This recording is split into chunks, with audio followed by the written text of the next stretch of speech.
thanks for joining me for our ninth lecture in our series. This one is about Buddhism and the influence of Buddhism on East Asian medicine. This is going to be a little bit of a shorter lecture, and the reason for that is I personally don't consider myself to be a Buddhist scholar by any means. I'm not an expert in Buddhism, but this lecture will endeavor to outline some of the ways that Buddhism influences East Asian medicine and some of the basics of Buddhism to give us a working understanding of the concepts and the topic.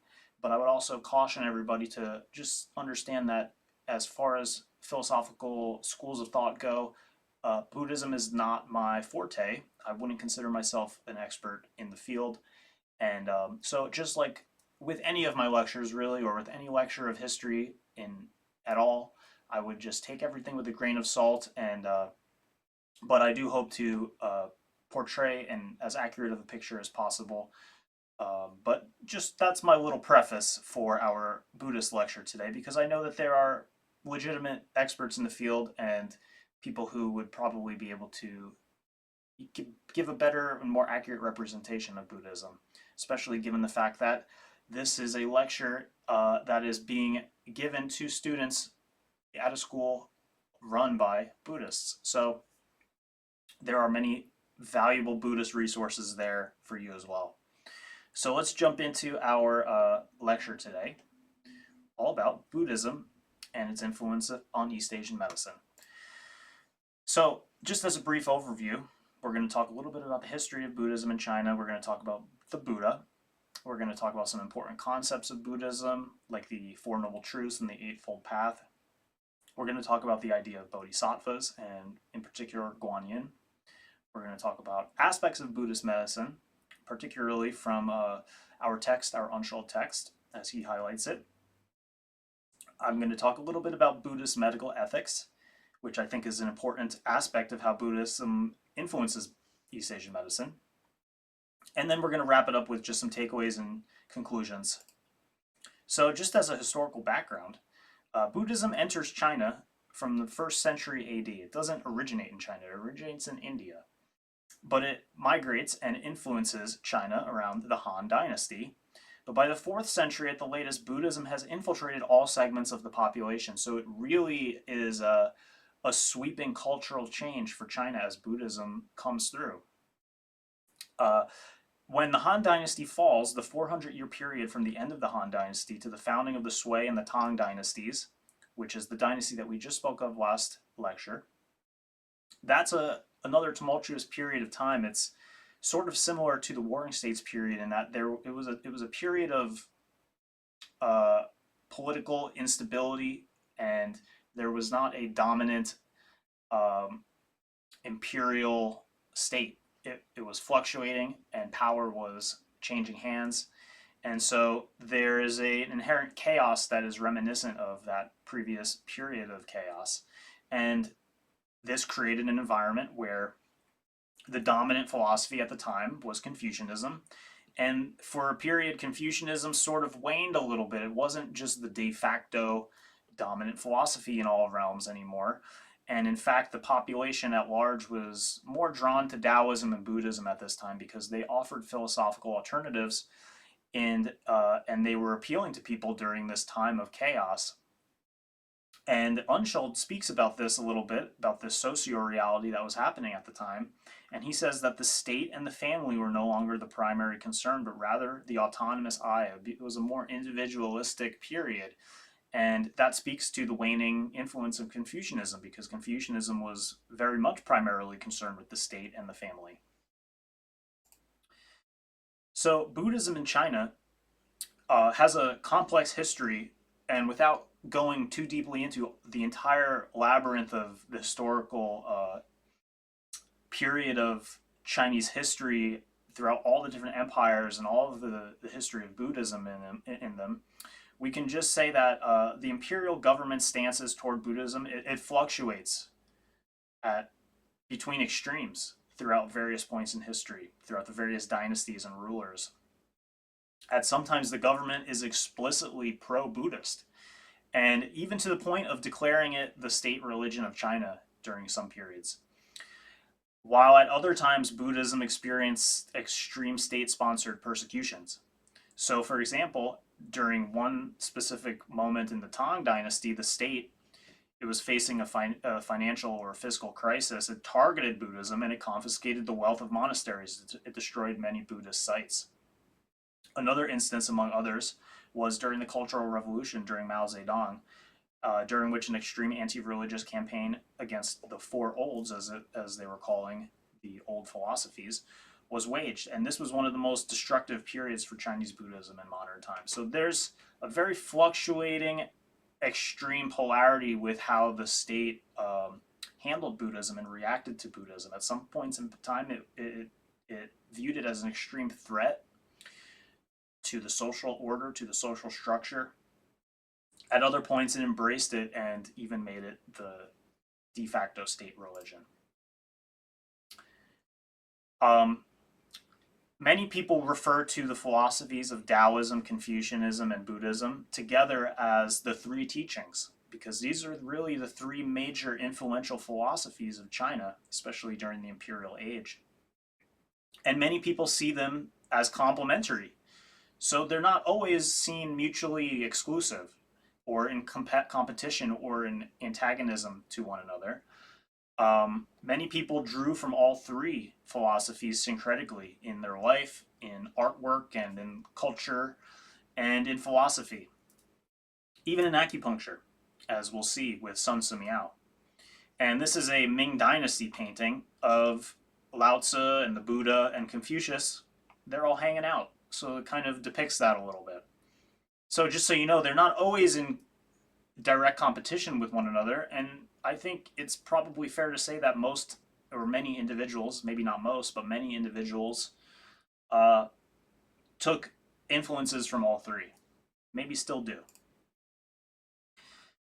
So Buddhism influences medicine because when Buddhism came to China and it basically swept through and influenced the entire culture, the entire society of China, it inevitably also influences medicine in China. So Buddhism brought with it its own unique system of healing from India, and it brought this through the traveling monks who migrated.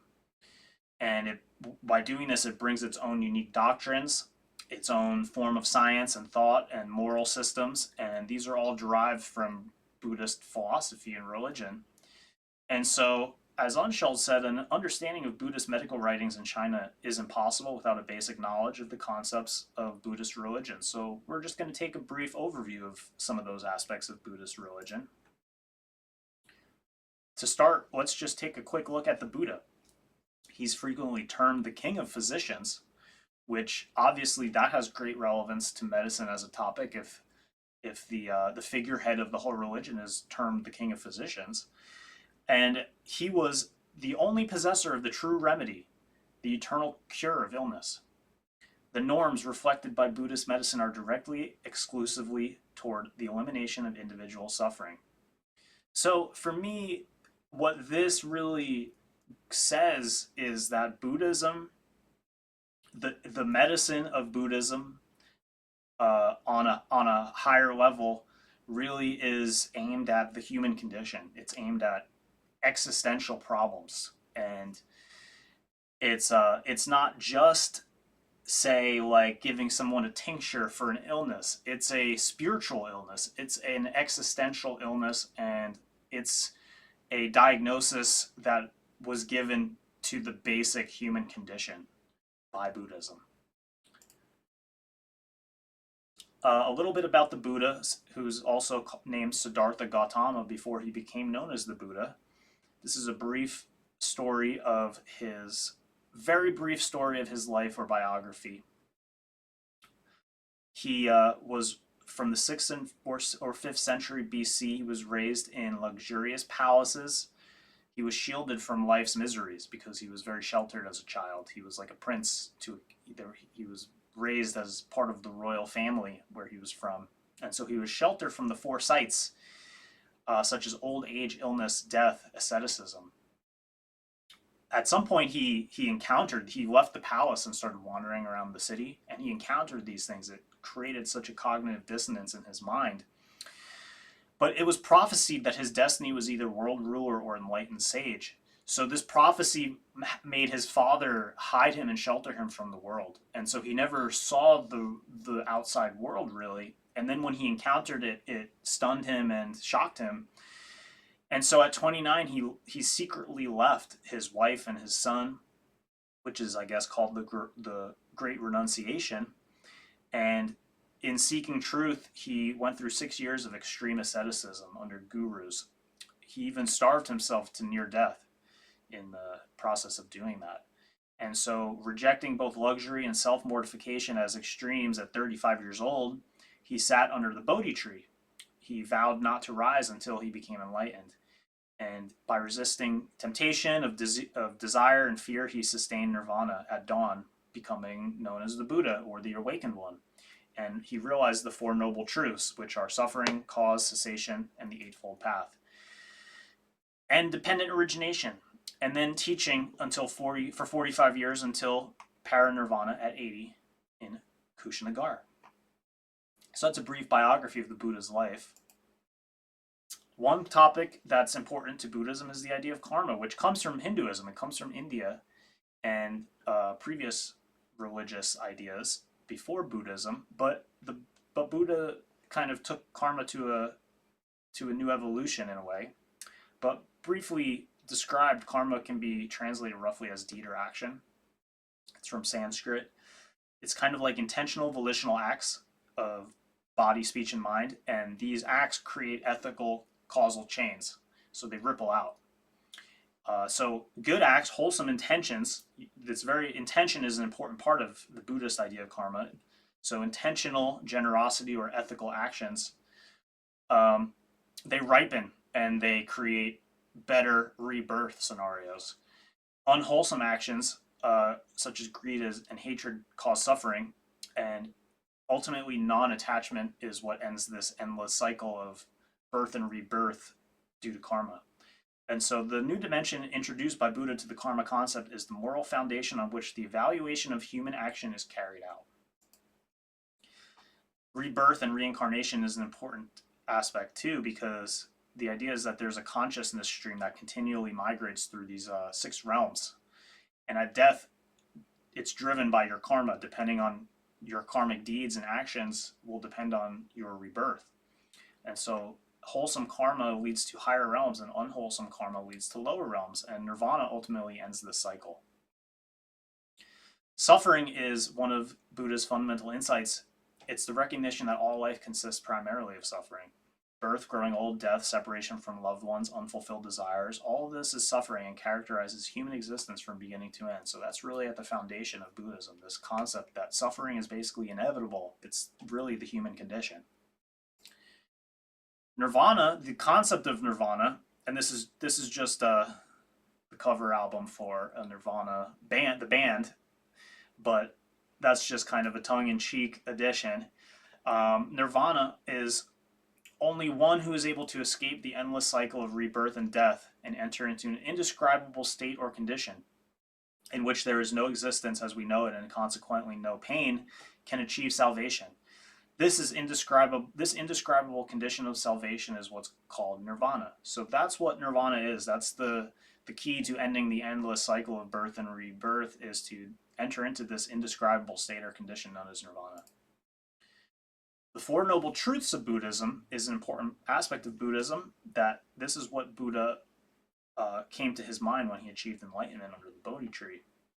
Number 1 is that life is composed of suffering at its foundation. That's the essential concept. Number 2, the suffering is caused by the urge to live and the craving for sensual pleasure, or the avoidance of pain. That's the inverse. Number 3, a possibility exists to end this pain. And number 4, this possibility lies in the Eightfold Path. So by following the Eightfold Path, this is the noble practice to nirvana. There's 2 of them that have to do with wisdom, and you need to hold the right views and have the right intentions. There's 3 that are more ethically aligned, and that means having right speech and right actions and right livelihood. And so your actions and your deeds and the way you live are in alignment with Buddhist ethics. And then there's meditations. You need to have the right effort You need to have the right mindfulness and the right concentration. So these are the meditative aspects of the Eightfold Path. There is a concept in Mahayana Buddhism, which is the dominant form of Buddhism in China, called bodhisattvas. A bodhisattva is someone who has accumulated enough positive karma that they're destined for salvation, but who postpone transitioning to nirvana and instead assist and benefit others. The religious ideal of this doctrine, a doctrine based on belief in and devotion to Buddha and love and compassion for all mankind, was the bodhisattva. The bodhisattva has the power to allow the needy to share his karma. So this is just a really cool and fascinating concept in Buddhism, in my opinion. I think there's a lot of appeal and application to medicine. You know, the idea that you're performing good deeds and acts for the benefit of humanity. I think as somebody who works in medicine, we have the opportunity to do that on a meaningful way. And so this concept really, it's not to say that we are bodhisattvas necessarily, but it is to say that this is kind of like an ideal that we can strive for, a Buddhist ethical ideal, and we could treat our patients with compassion and really all of mankind, all of humankind, and reach for this bodhisattva ideal somehow in medicine practice. So one of the main takeaways for me is that Buddhist ethics really does have profound implications on medical ethics, and so this is just one of the ways that we can consider that. There is a figure named Guan Yin who is a bodhisattva, sometimes considered the goddess of mercy, and so this is a powerful symbol and a powerful symbolic figure in Mahayana Buddhism, and so she's often pictured with 1,000 arms which seek out those suffering to alleviate it. Sun Simiao, the famous Chinese physician in the Tang Dynasty or the Sui Dynasty, would often invoke Guan Yin in his book, Qian Jin Fang. And so the Tang period was highly syncretic of all the systems of ideas we've explored so far, including Buddhism. And I think that really goes to show that in many cases, individuals were influenced by all three philosophies, the three teachings. And Sun Simiao, I think, is a great, perfect example of that. This is a really beautiful statue of Guan Yin from the Liao dynasty in China. According to Unschuld, the point of Buddhist medicine is that the norms reflected by Buddhist medicine are directed exclusively towards the elimination of individual suffering, compassion towards all mankind. The focus of Buddhism was on eliminating the endless cycle of suffering caused by birth and rebirth. This goes beyond the material world into existential realms in the human condition. So unlike Confucianism, which places an emphasis on the family and society and administrative norms and rituals, and they're really focused on creating a hierarchical, stable, human social normalization that is very clearly defined. Buddhism's really more focused on these existential, spiritual, human condition approach towards suffering and enacting compassion through that lens. Whereas Confucians might have a different approach. They're also interested in compassion, but the way that they express compassion is by ordering society in a way that they view it to be as effective and efficient as possible for human flourishing. And so the Buddhists and the Confucians both appreciate compassion and have compassion as a goal, but they may have different ways of reaching that goal. And so these are some of the kind of ways that maybe the philosophies diverge and may differentiate from one another. And at times it can create tensions. And so Unschuld says it's obvious that this intellectual climate was not propitious to the creation of models for an ideal social order. This is the climate of the times that he was talking about in his previous quotes, the times of social instability and the proclivity for people to be more individualistic. He says it's not worth the effort to construct emergency solutions for a world doomed to inevitable suffering, for they would not have the eternal validity indispensable to any ideal. What was the use of an exemplary political system or of a happy life in a setting where it was commonly held that the monk, who had freed himself from obligations and pleasure states, and the family what the family might offer, was closest to ultimate salvation? In a world where, as stubborn Confucians often complained, fanaticism did not stop short of self-mutilation if this would ensure salvation. Thus, hope turned from this calamitous vale of tears to the beyond. So this is kind of like the lamentation of Confucians about the Buddhist worldview. You know, they sort of were a little bit maybe negative about the prescriptions of Buddhism because they saw Buddhism as an influence that was taking people away from the family, taking people away from the state, from their proper roles in society. If someone left their family to go be a traveling monk at a monastery, they're no longer in the Confucian worldview contributing to the well functioning of the social order and the hierarchy and the state and their roles in that, their roles in their family. They might leave their family. Even the Buddha left his family. So, like I said, there's some tensions there between the Confucians and the Buddhists.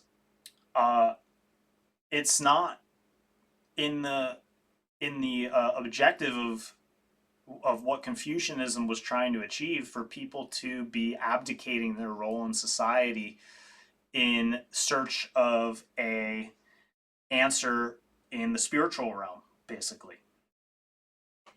So there are some tensions there. Buddhism, he goes on to say, it's like Buddhism versus this worldly kind of perspective. The worldly medical man knows of no true remedies, those that can cure him from birth, growing old, illness, and death.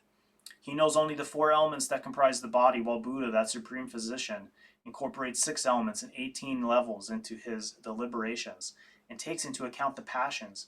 Buddha is therefore concerned with the entire phenomenon of suffering and liberates mankind from birth and death. So this is a subtle differentiation because, you know, medicine is trying to,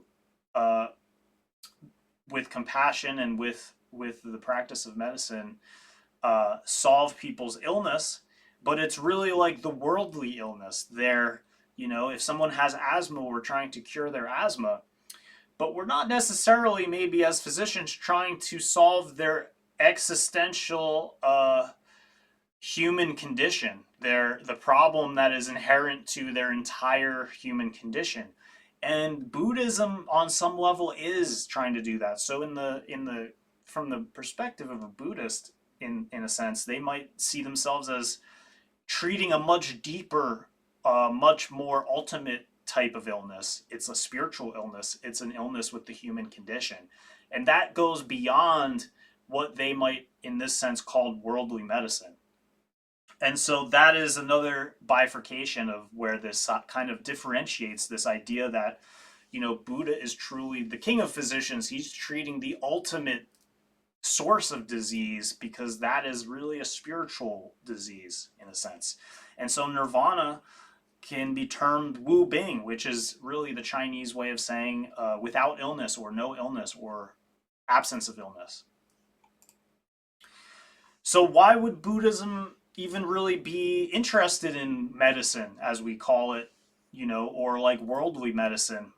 Because even that being the case, there is actual Buddhist medicine. There's many medical ideas in Buddhism, and they practice medicine in many cases. Well, Unschuld explains this. He says that, well, for a bodhisattva that's attempting to achieve enlightenment, there's no greater obstacle to enlightenment than illness. He says only a sound body possesses the healthy spirit that enables the free pursuit of knowledge and enlightenment. So in that sense, medicine, even worldly medicine, is like a spiritual assistance. If a Buddhist provides a medical treatment to someone who's sick and it can help them recover, they can get back onto their spiritual path. They can get back onto their path towards enlightenment, which if you're sick and you're unable to meditate and study and practice your spiritual practices, then that's a huge barrier to the ultimate goals of Buddhism. So they operate on the principle of universal sympathy and compassion to all fellow men. So it's a valuable tool to practice compassion. Maybe it's a positive karmic deed to help somebody overcome an illness.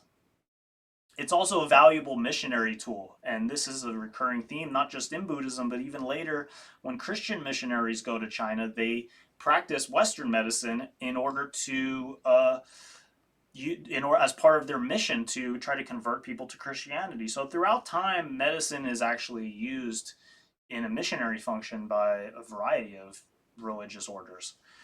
And throughout the history of China, the monasteries, the Buddhist monasteries, provide charitable functions. They provide, for instance, they keep reserves of grain and they help hungry, starving people.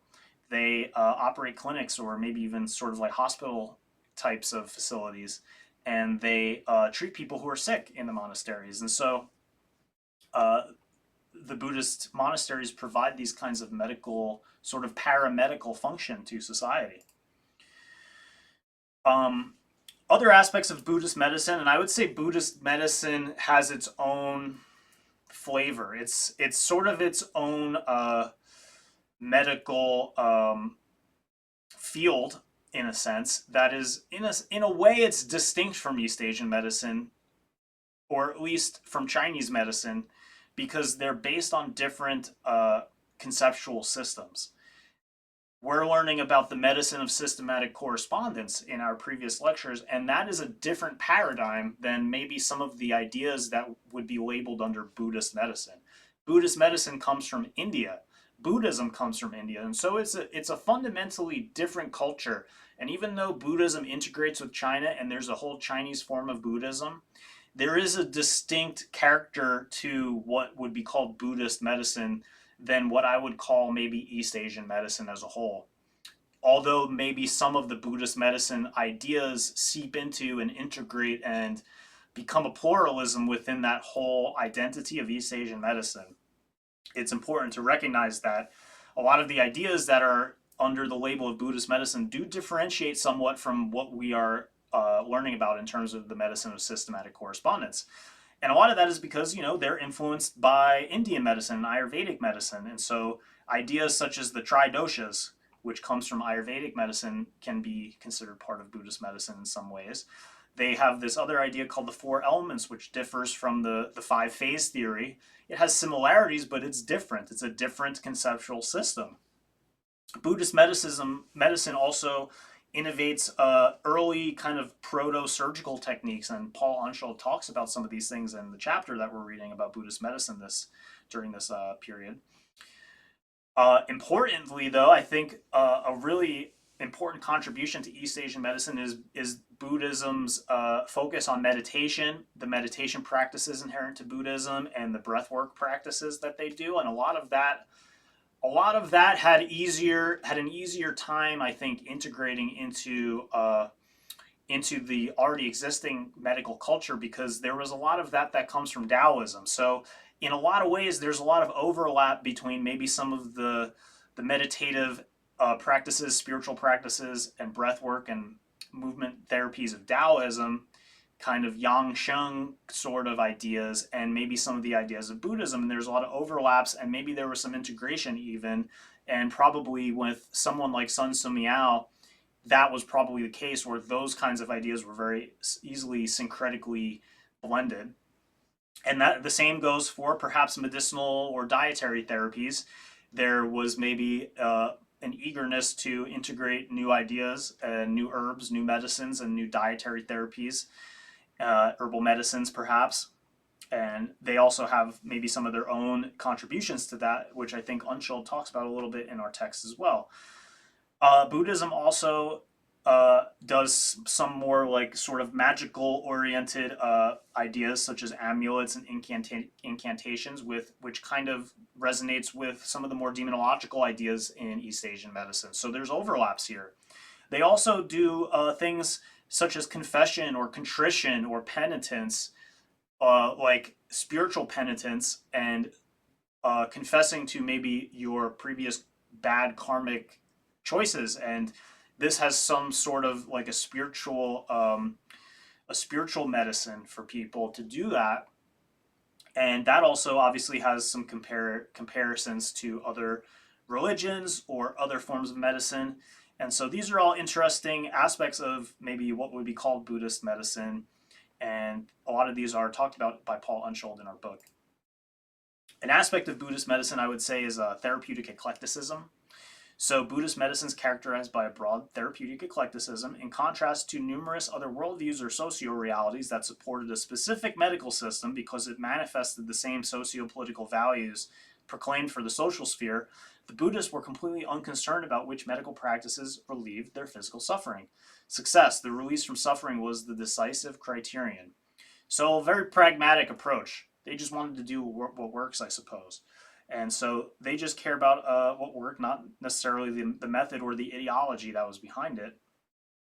And so a lot of that contributes to the broad syncretic eclecticism of East Asian medicine, I think. And I think specifically going back to, once again, Sun Tzu Miao, that can be seen very powerfully. And he has a very eclectic therapeutic approach towards the treatment of many illnesses in his books, and he pulls from many things. He's doing things like such as incantations and amulets. He's appealing to Guan Yin.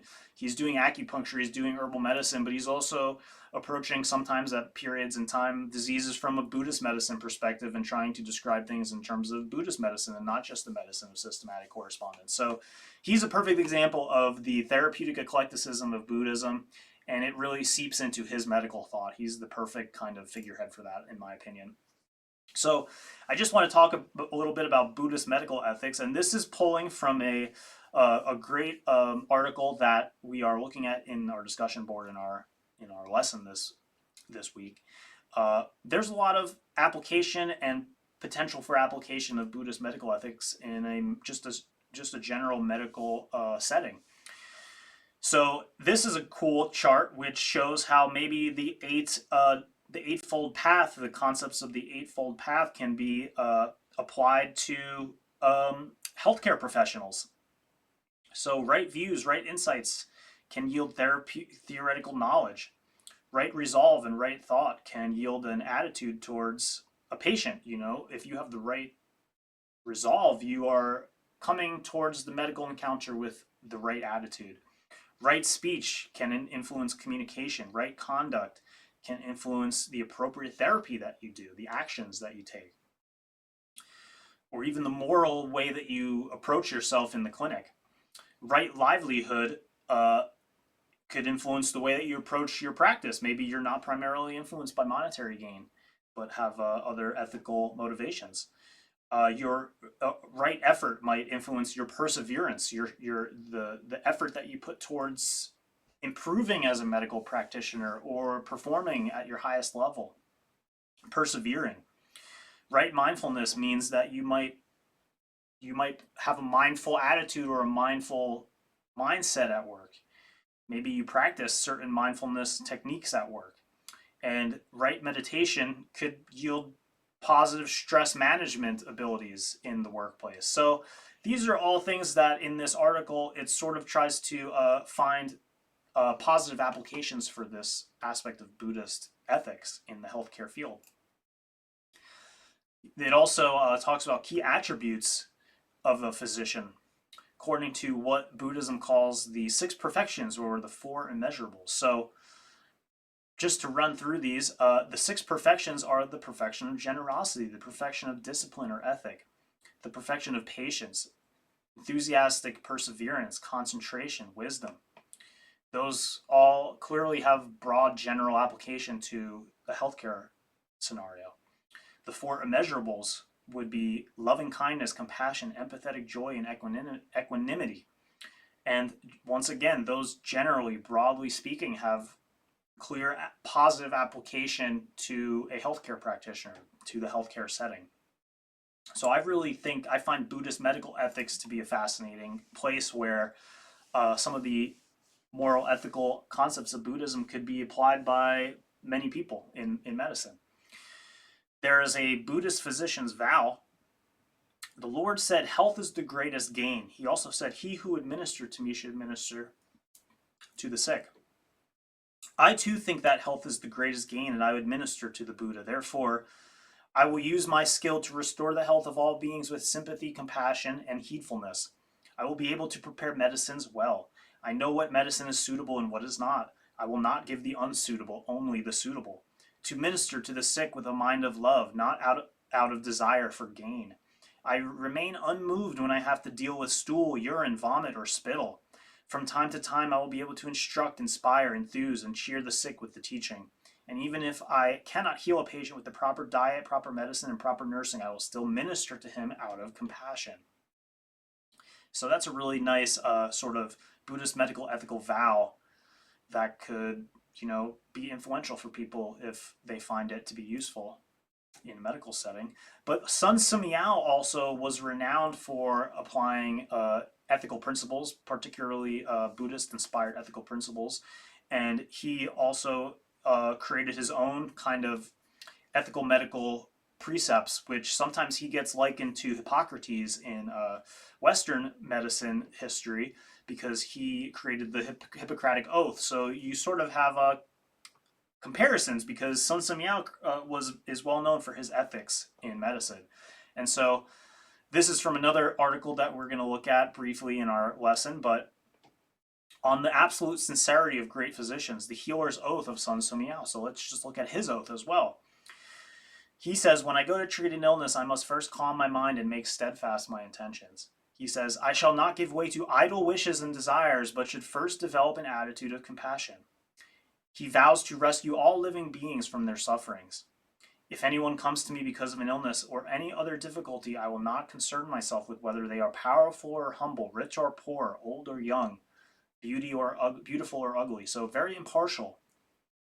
Enemies, relatives, good friends, Chinese or barbarians, foolish and wise, they are all the same to me.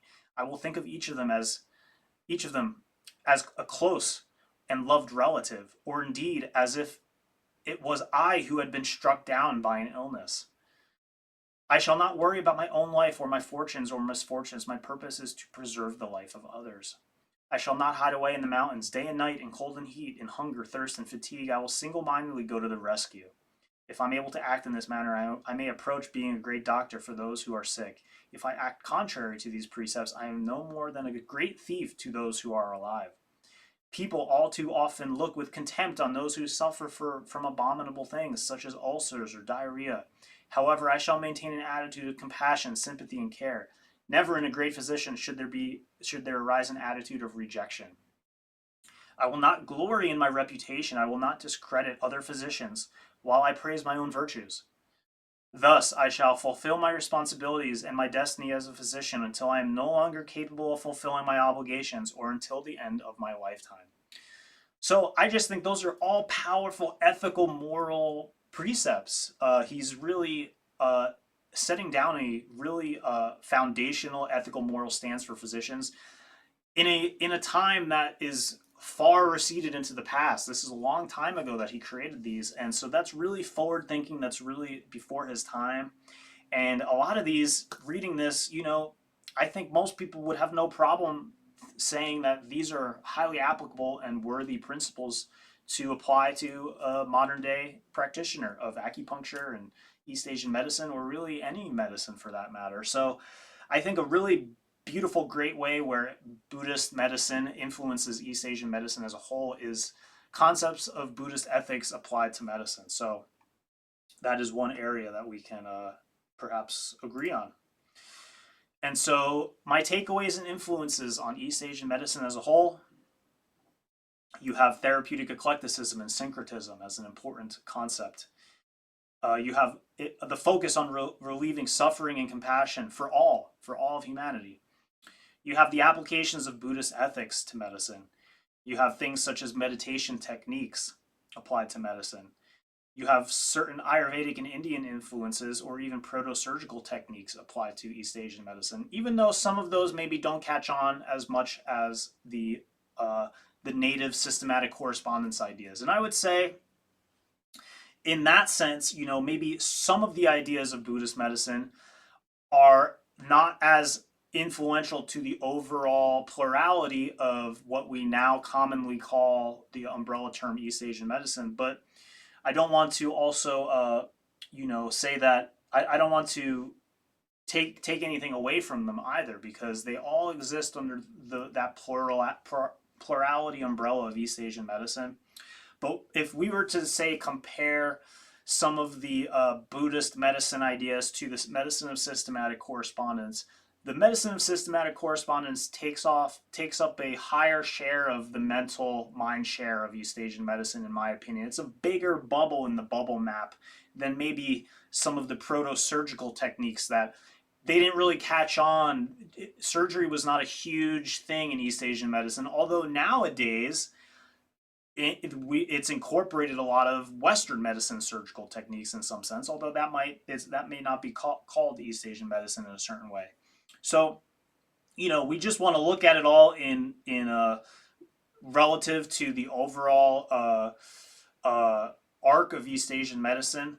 There were some very, very influential and important influences from Buddhism on East Asian medicine, and then there were certain aspects of it which didn't catch on as much, partially because maybe the cultural milieu at the time was already steeped in indigenous Chinese thought, and so there was a cultural friction there on some levels. And so the medicine of systematic correspondence, the native Chinese forms of thought that come from Confucianism and Taoism and others, and Huang Lao thought, really remain the main paradigm of East Asian medicine.